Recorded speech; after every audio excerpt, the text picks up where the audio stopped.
Hello my friends. Today I will show you how to make a cigara with mašinica. First you have to have a filter. Remember. Then a Herzegovinian tobacco. It's a good tobacco. Then put it filter in, kako se kaže mašinica na engleskom, zabio je.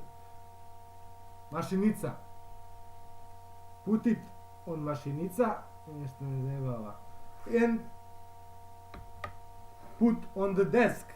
Then you put tobacco, see, here, and work like this.